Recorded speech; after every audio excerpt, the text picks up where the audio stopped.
I'm Vanissa Micklethwait, a broker associate here at RE/MAX the Woodlands and Spring. This is my 20th year in real estate, and I couldn't do anything better, that I enjoy better. I started a long time ago when the real estate industry was quite different, and I think it's a much better place for buyers and sellers now. Okay, and I'm Carol Knott, also a broker associate here at RE/MAX Woodlands and Spring. And I've been in the business a little over 16 years, having taught Vanissa's daughter in school, because I am a former high school math teacher. And honestly, when my younger son graduated, I thought I want to graduate too, and this had always been something I really wanted to do. So I felt God had called me on to that. So here I am, and I love it. Absolutely love it. Awesome. So do either of you have anything prepared that you want to share with us about your business? I will say that the business itself is a roller coaster. And the best advice I could give to anybody is save for the dips in the roller coaster, because it's going to be back to the screaming eagle stage before you know it. But those dips are very low. And so save your money and also make use of that time to contact your sphere. That's my, in a nutshell, introduction. Okay. And that's very good, because when I started in 1986, I didn't realize that there was a recession going on. And during the time that I was interviewing offices, it went from a full office to the broker. Only the broker was left. Mm. And so it was being the broker, and that was before internet, before cell phones, all of that. And we covered the office 7 days a week until we couldn't do it anymore. And I made money. I didn't realize that people got out of the business because they couldn't make money during that time. Right. I just worked hard because that's all I knew. So I've come through the ranks, and I recognize when things are really good and when they're not so good, and I just keep on doing status quo. And like Carol said, when things are quieter, that's when you really get back in touch with your clients. Take them to lunch, have coffee with them, call them, just chat.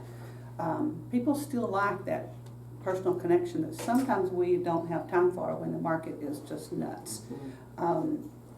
It's important, like she said, to save your money, but also to spend it wisely and to track where your business comes from so that you can be effective with your dollars, marketing dollars, to generate that continued business that we all need. Because I don't go home and just say there's nothing going on, I don't need to work right now. Oh my goodness, we work all the time, Right. don't we? We do. So you both have established yourselves as top producers, great agents in this marketplace.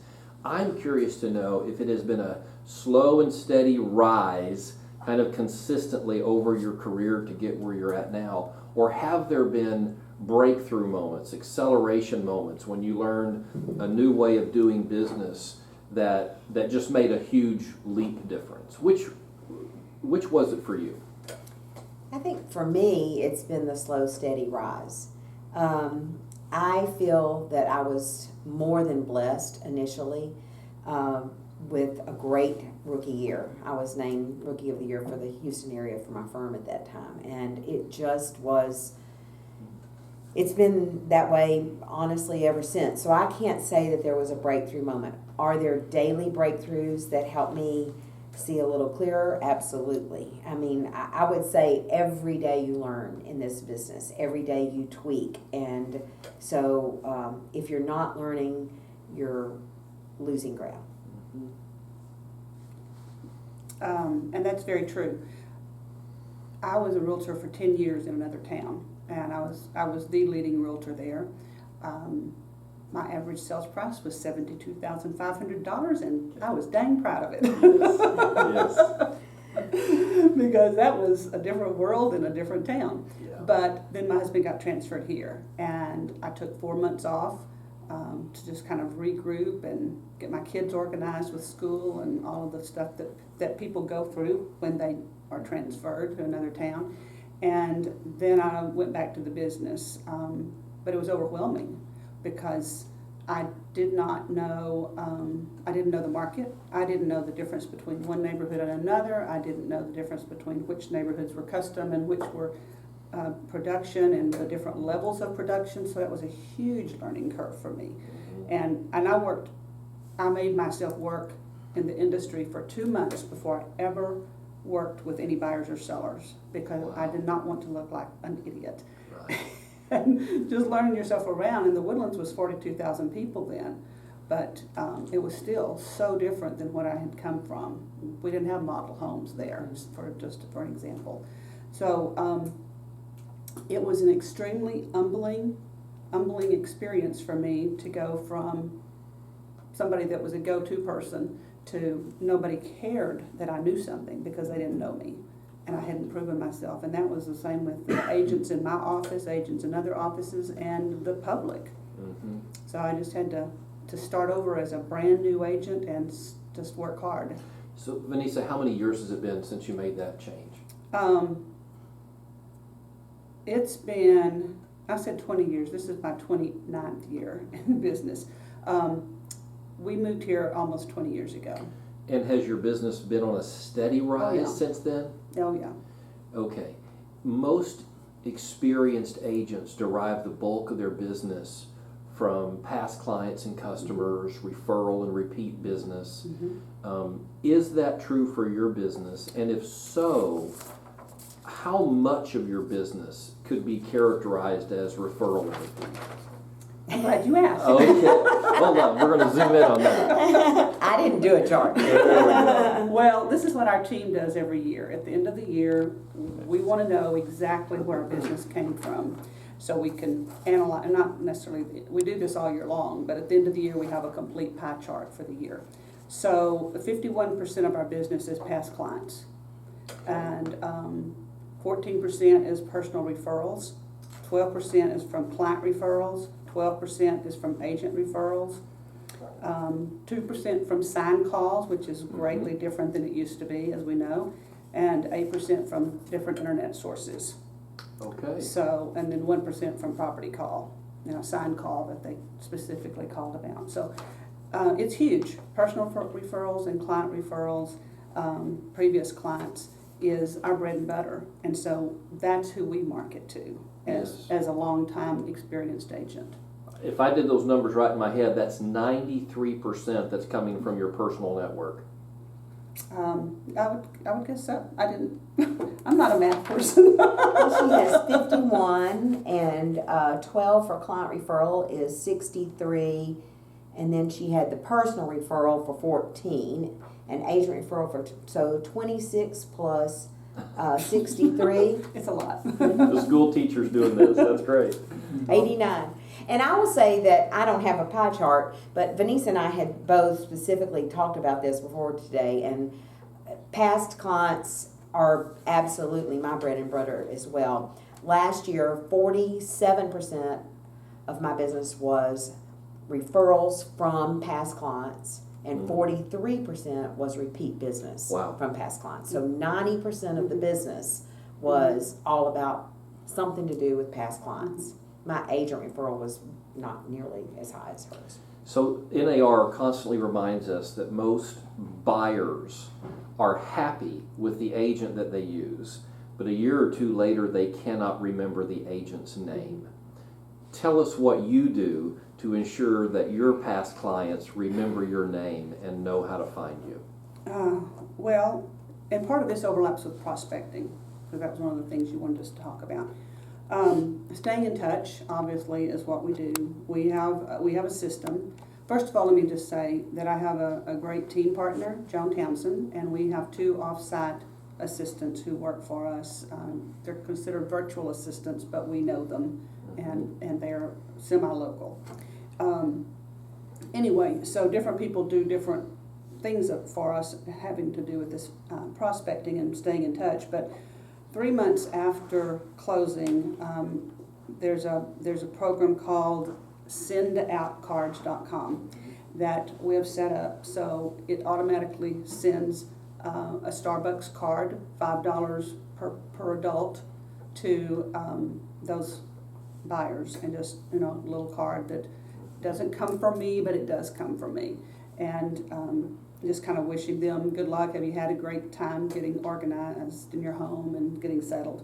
And then 6 months after the closing, we send out a letter, kind of another follow-up. And in January of every year, all of our closed clients get a copy of their HUD statement, and the buyers get a copy of that homestead exemption letter that they received at closing, but no doubt have lost by now. Yes. And a letter explained to them the importance of doing that. It always flabbergasts me when I relist a house some years later and somebody does not have a homestead exemption. And I just say, okay, well, we did our best, but we can't do it for them. Yes. And then every year on their anniversary, forever, they get an anniversary card from me that I handwrite, happy 12th anniversary, or happy 15th anniversary, happy 1st anniversary, and then a little handwritten note that goes along with that. Nice. And that's been very successful.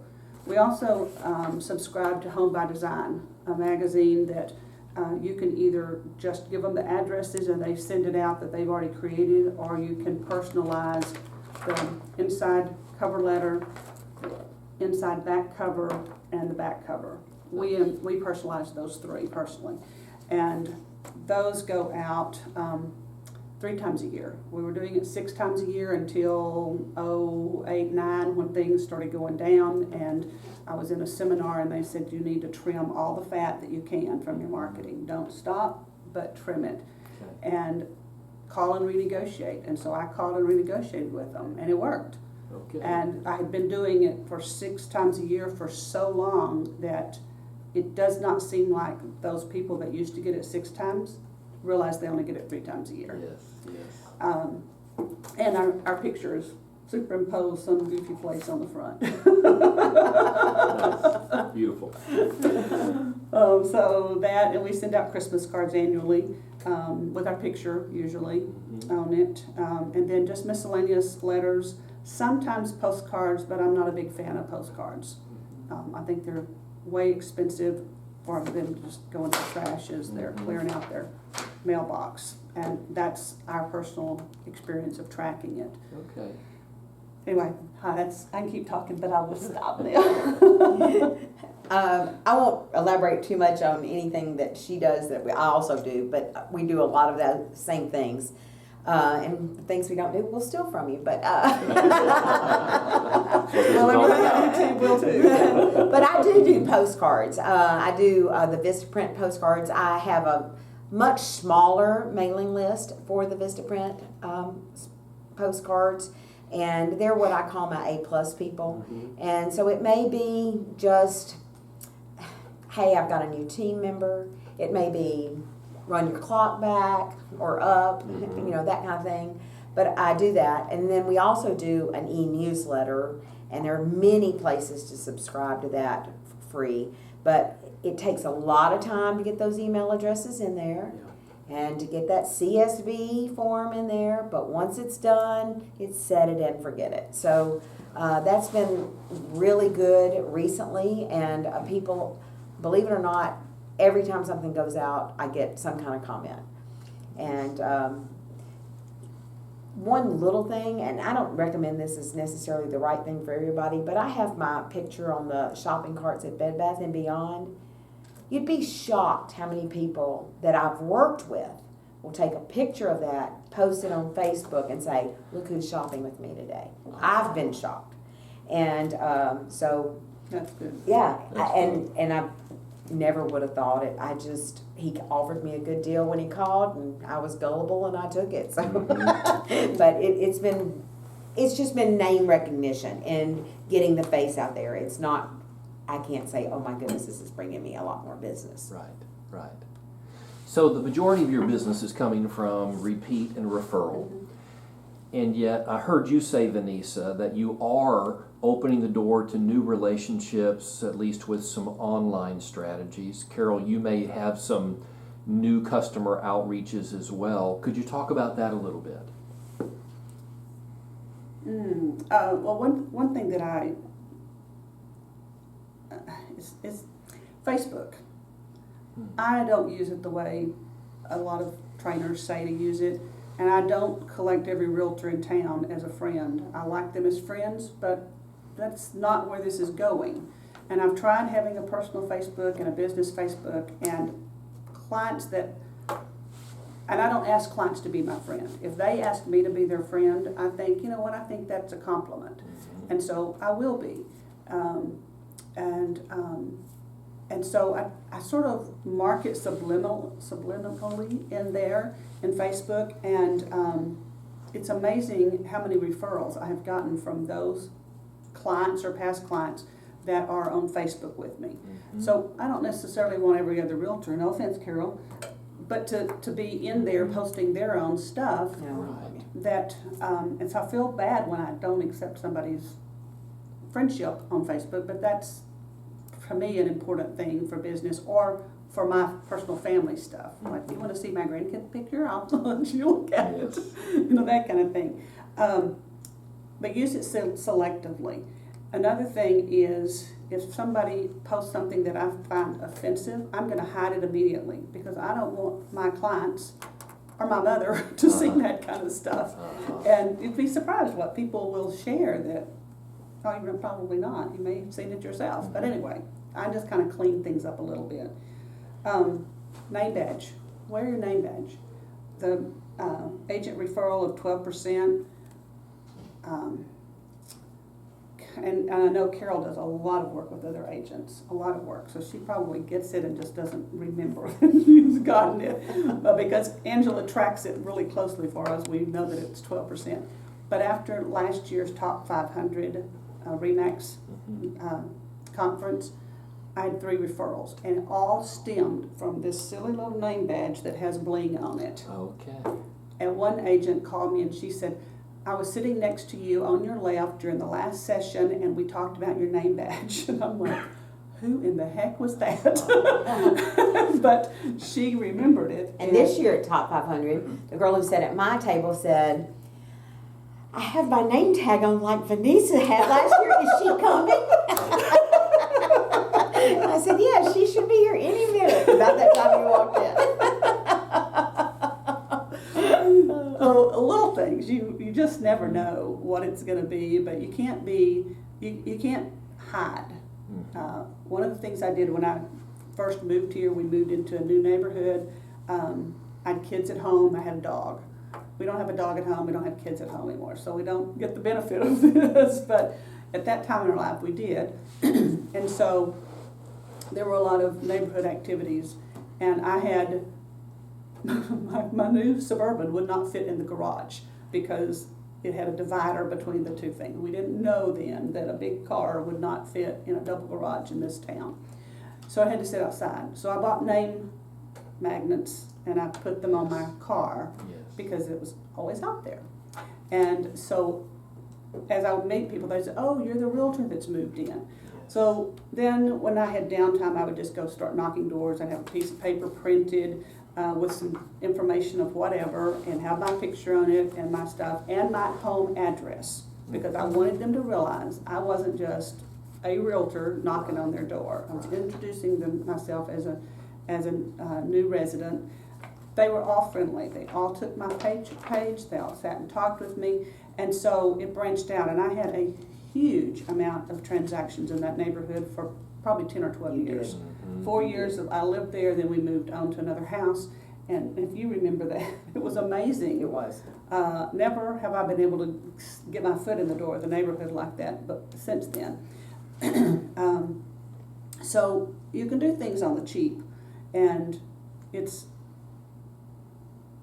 I think if you're in a neighborhood, it would still be acceptable to do that. Door knocking may not be as well thought of as it once was, but I would say get out in the public. That and have your name tag or have your sign on your car. My back window is totally embossed with my name and phone number, and it makes you drive really friendly. Yes, it does. But but you know, in these downtimes, go sit at Starbucks and play like you're on your laptop doing something in that kind of thing, and be friendly and speak to people with your name badge, exactly, and just be seen as someone who's real in the community.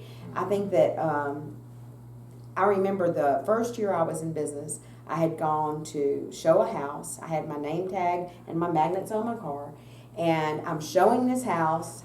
And this girl comes down the street. She goes, "Are you a realtor? I need to list my house." And we made an appointment. And I listed her house that day. You know, all because of the name tag and the magnet on the car. So it does help, and I'm not as good about it as I used to be. The other thing I would say to people within our office is, and did I interrupt you? Do you have something else you need to add? Is take advantage of the things that your money in the advertising fund is already paying for. Vanissa and I are both on, or at least at some point have served on the advertising committee, and we spend a lot of money on behalf of the agents. Things like the upcoming Cookies with Santa, that's going to be huge. It's going to be at the Children's Museum this year. That's a great way to get out in front of the public and to have your past clients come and share a little holiday cheer. I've even in the past had a few gifts for my clients, very simple things, so that once they came to the office, if I knew I wasn't going to make it to their house, but I knew they were coming, come on back to my office, I have something special for you, and that kind of thing. And so it honestly is free to you almost. So take advantage of that. The opportunities we do at the Waterway Nights and things like that, I always pick up some type of good lead when I'm doing that. I really do. So I think that's a really key thing for new business. Now, on the Facebook thing, I'm a Facebook junkie. I love Facebook. I'm on Facebook from about 5:30 a.m. to 6:30 a.m. every day, and then again at night. I love it. I get so many referrals from Facebook, but I also get the opportunity to refer other businesses to people through Facebook. Carol, I'm looking for a good handyman. Do you know one? And, you know, I want to be the go-to source for the people that already know and trust me. And that's the same with my neighborhood has a Facebook page. And somebody will post, does anybody have a window washer? This is the funniest story because I had given out this particular window washer, it's called My Three Sons, to one of the other neighbors previously. And so somebody else puts on there, anybody have a good window washer? And I said, yes, my 3 sons. They're in the phone book or something like that. I don't have 3 sons. But that person later told me, she said, oh, Vanissa, I thought you have 3 sons that wash windows? And I said, no, that's the name of the company. And they do lots of things. But several people in the neighborhood thought that, and they've never seen my sons, but I guess they thought they lived somewhere else and washed windows. That's funny. So anyway, but that's a plug for my 3 sons window washing That's people awesome. in the Woodlands. I made note of that. So let's open it up to the studio audience. Any questions of Carol or Vanissa? You were talking about the advertising that the broker does. I don't really know much about that. So what did you mean by that was an opportunity for us? Okay. Each month, as part of your RE/MAX bill, you're paying into an advertising fund. Okay. Some of that money is on an ongoing basis, and I don't have the budget, of course, here in front of me, but for example, we run ads in the Chronicle on a regular basis. We have a contract with them to do that. Okay. And we have Woodlands Online currently, and little things like that. But in addition to that, there are all kinds of charitable organizations and other things that come our way that we vote on a monthly basis. The YMCA, we are one of the major corporate sponsors for South Montgomery County YMCA. So there's going to be Run Through the Woods on Thanksgiving morning. And it's a great way to get up and get outside and man a water station or hand something Okay, out. so how do we sign up to volunteer for these? Go to Back Agent. It's always there. It's always there. Right Okay, now, so do they announce that? Because I don't think I've ever seen. probably just through Back Agent. Probably. But I mean. So it's announced in Back Agent. It should be. And like Waterway Nights, that's a Saturday night. And I think It's over. over right now. Yeah. But we did those in the summer and in September. And we were down on the waterway. We had a tent, and the agents who volunteered to man the booth could hand out helium balloons, could hire a face painter, whatever they wanted to do, but it was the booth itself was paid for completely by RE/MAX. So if you just wanted to stand there and have bottles of water, you could have done that. And it, like I said, I always got at least one lead from that, always. And if I may, a couple of the agents went in and bought a Yeti cooler and took registrations for a drawing and picked up, I could be exaggerating, but I thought they said hundreds of registrations and several leads that turned into active buyers and sellers. Mm-hmm. So the ad committee is just setting up these opportunities for you, and then you go make the Right. best of them. Right. And in all honesty, sometimes we sponsor things and I we didn't have, even know that existed. Yeah. So I'm wondering how I didn't know that. I guess, anytime just stop by my office and if you don't know, and I'll try to tell you what's yeah, I coming didn't up. even know I could sign up or volunteer for any, I'm just hearing about it today for the first time. Then we need to Glad correct you're that. here. Yes, we're glad you're here, and we need to correct Yeah, that. because We I need would to make totally have sure, taken advantage because your of some of money is those. already doing that, I Yeah, I mean, guarantee. if I'm contributing and I don't even know, Mhm. what it's about, then I need to find out. Yeah, and if there are causes you want to see the office promote, that might be something, that you could submit to the office as well. Like, there's a chili cook-off coming in January at Creekside Village. We'll need volunteers for that, for sure. No, is it January or February? It's January, right? I think they moved it from December to January. Yeah, and then February the 20th is the next lock and load, which is my passion, Texas Sentinels. And so there are always opportunities to volunteer for that, to put together a team or whatever. I have 4 or 5 clients who love to shoot. So every year I sponsor a team and I invite them, and they take care of the mulligans and all that kind of stuff. And they always make a donation. So, it's a fun day it's a lot of money for 4 or 5 clients, but it's money well spent in the long run for Texas Sentinels. Other questions? Yes.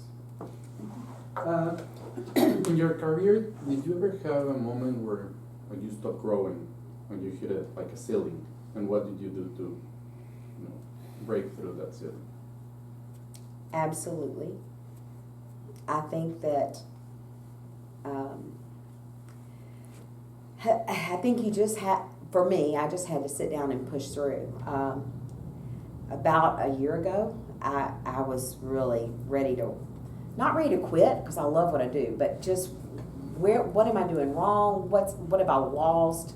And I went and sat with Frank, and I said, I know I'm one of the oldies here, but I need help. And so, seek advice from people who are here to help you, and push through it. Find one new thing to implement. I think we go to these conferences and we hear great ideas. I learned a long time ago, if you can walk away with one thing that you'll really implement, it's been a great conference. Take an MCE class somewhere outside of your bubble. Go spend a weekend in San Antonio and take a GRI class with other top producers in a different location. And you've not only built a little bit of a network and referral base, but you have put your name out there, and it's to me, and you get ideas from people that may be experiencing the same kind of thing, but a slightly different market. And I find that invaluable when things are down, to get out of town, but focus on something for work. I was going to say something along the same lines, but it's important to me to rejuvenate by going and taking a class, and not just one-day class, but a 4-day seminar, particularly, that's focused on something in depth that I needed to use to grow, or to refresh, or to get a new perspective of. I've done it for listings, I've done it for buyers, I've done it for team building, I've done it for leadership. So, and that was always, you get on a plane and you go. So it is a huge commitment. You have to be there. It's not to go see the sights. I know I went to Phoenix one time. I went from the airport to the hotel, and 4 days later back to the airport. didn't even leave Yeah, I've the hotel for done that too lunch, for many supper. times. So, and for, if I go to a convention, I'm there for the convention. I'm not there for all the Me fun too. and games that might be distractions. And so, being focused and getting education. And MCE, I only have to have 15 hours a year. I think that's soon to change to 17 or 18. But this year I had way over 30 Me too. that it's on my list for my license renewal. And somebody, one of the classes I went to said, print that out and take it on a listing appointment and show them. That's right. This is That's a good idea. these are the topics of education. You're gonna steal that, aren't you? No, Topics of I'm stealing two education things from you. that I have done with all these extra hours. That is a time commitment for me, but it's Yes. so I'm better at doing what I do. Yes, great idea. So what's ahead in 2016? Are you considering any new initiatives, either in lead generation or customer service? Are your goals dramatically increasing?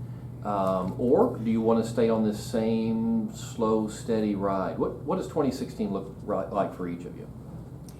Well, I'm the old school girl who's always been Carol. And I have just recently hired a transaction coordinator. I'm sharing her with someone else here in the office. And I have a buyer's agent right now. So I'm really shooting for 2016 to take it to the next level. Okay. That's my goal for 2016. Don't get me wrong, I've been quite content for the past 3 to 4 years where I have been. But I just am ready to take it to the next level, and I want to work smarter, not harder. I know that's a little bit of a cliche, but it's very true. I, for the first time, travel a lot. Everybody on Facebook says to me, "You're out of town again." Yes, I am. And that's part of the beauty of technology. That's right. But, I'm happy, and my clients are happy, and I don't ever drop the ball with my clients, I don't think. So, as long as I can continue to do that, then that's what I'm going to do. So on that line, Carol, do you attend inspections for your buyers, and do you attend all closings? I attend all closings. I celebrate closings with them. I do not attend inspections unless for some reason I have to let them in. I do Okay. not. Okay, thank you. Absolutely on both things. You attend the inspection No, and the closing? No, with Carol, I agree with Carol. Long time ago, probably Carol and I were both told, never be present for inspections. Yes, we were And told. I do not. Mhm. I do not. What So, was the reason? Well, the reason was, people get chatty, and if you start to talk to somebody, or they ask you a question, or even if you don't, but you're there, and later the buyer has moved in and discovers something that the inspector should have, in their opinion, caught.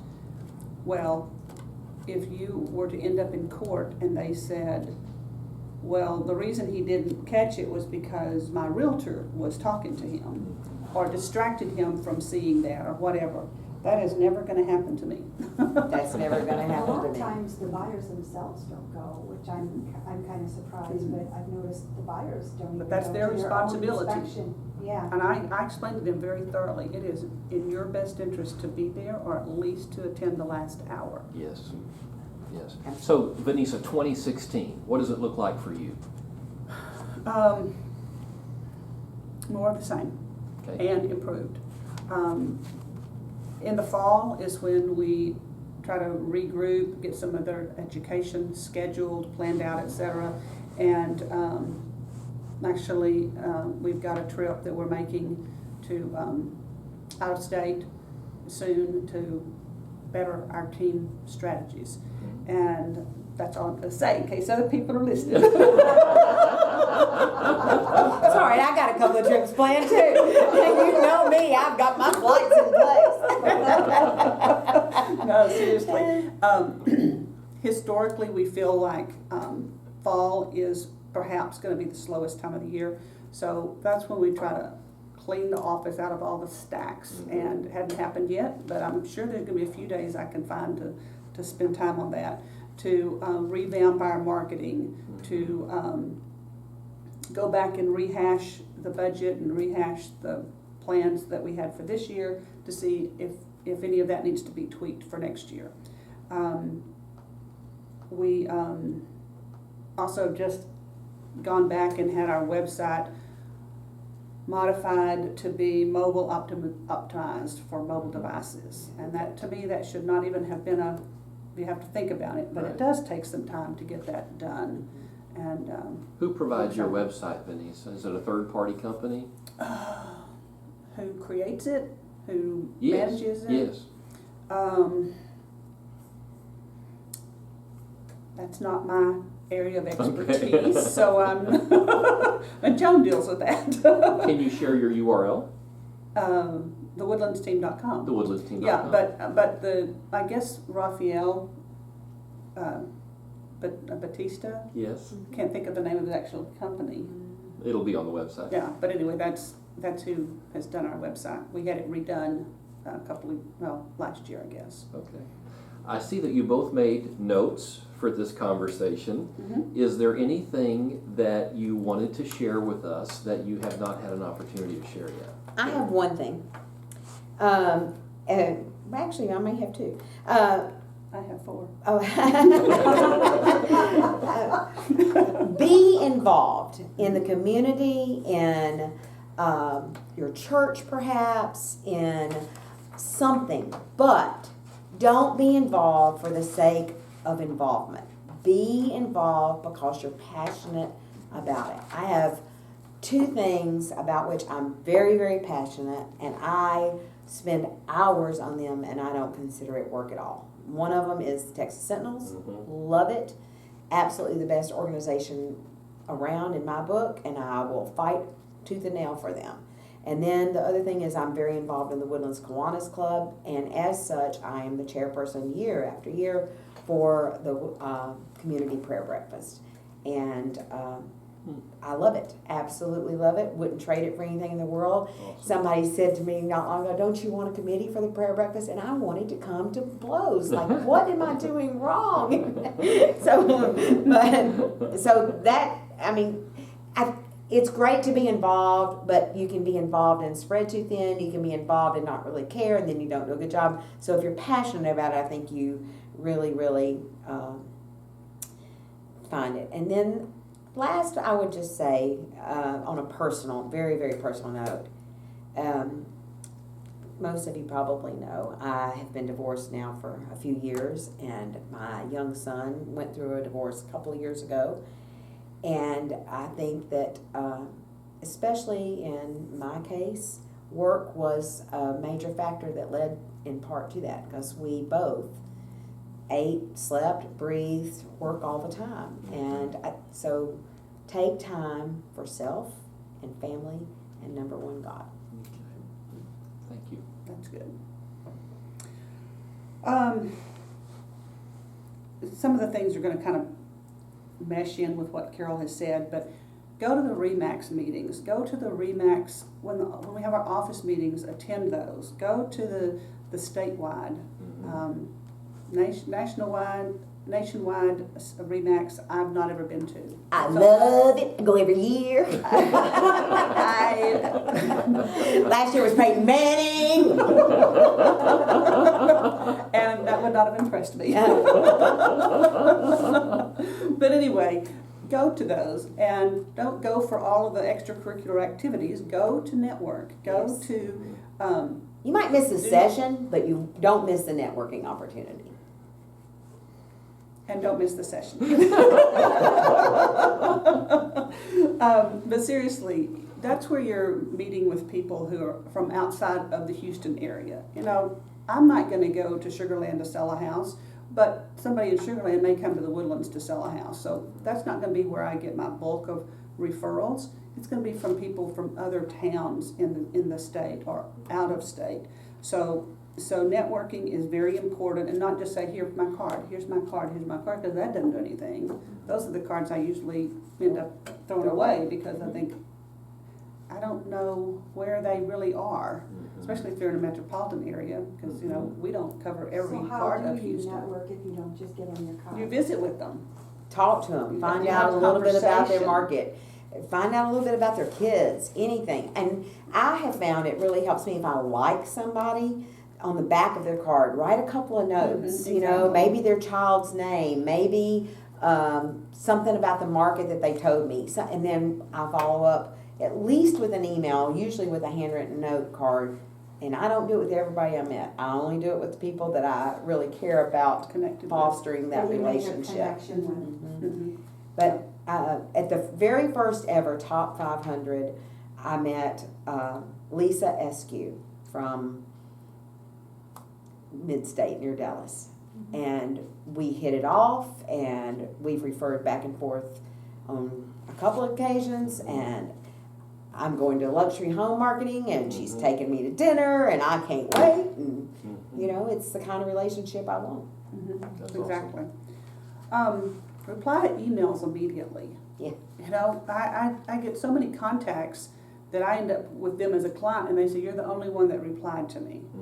I don't get that. And it's on my phone, so it's easy. I see the emails, I see the text or whatever it is. But even if I'm with somebody and I can't have a conversation, I'll slip away and I'll just say, thank you for your email. I'm with clients, I'll get back to you shortly. And then I do.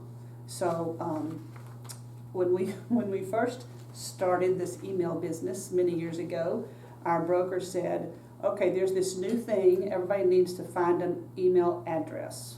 And so, okay, so you get an email address. Then they said, now you need to check it at least once every 2 weeks. And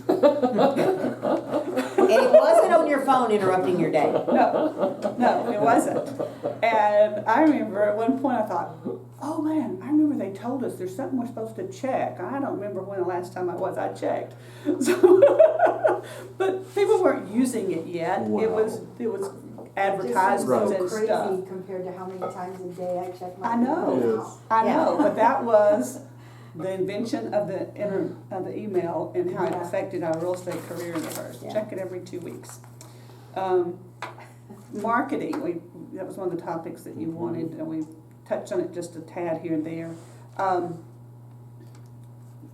We have been long time Realtor.com payees. But we do the full package. We have extra packages. It's a chunk of money, but it is well worth it in our business with some of this stuff. And Woodlands Online, we have a big package with them. Those are our two most successful things. Okay. Trulia and Zillow, they've merged. I never can remember who's the top dog now, but I think it's the Trulia reviews. So Angela sends out the requests, however it is, to after every closing to our clients, asking them to review us. And we had so many come in, and they don't treat us as a team; they treat us as individuals. But I qualified as a top agent with Trulia for 2015, and I bought the blasted plaque for whatever it cost, so it's in my office because, well, that's pretty cool. To a lot of these people, particularly the younger, that Trulia is important to them. Yes. That's where they look, and I've got one right now that I'm going to work with this afternoon that the printout says Trulia at the top. So those are things maybe everybody else is doing and maybe not. And we are committed to donating a set amount to Children's Miracle Network at the closing. It never even comes to us. It just immediately is written out to Children's Miracle Network. It's an easy thing to do. The client also gets a card that says your agent donated on your behalf. I've had so many calls, to people in tears telling me how much they appreciate that because of some family members' issues or whatever. So at the end of the year, we get a statement showing how much we donated. It's tax deductible, but that's not the point. The whole point is it's just one more good thing that our office, our industry, RE/MAX at least, is a big supporter of, and so we as agents should all be supporting that. Yes. The CMN thing is so easy. Mhm. It just is. And Mhm. you just put on your CDA and they That's get right. their card and it's done. That's right. Last opportunity for questions? Okay. All right. Well, Thank thank you. you so Thank much, you for the Vanessa and Carol. opportunity. We appreciate We it. appreciate you sharing. Thank you. Bye-bye. Bye-bye.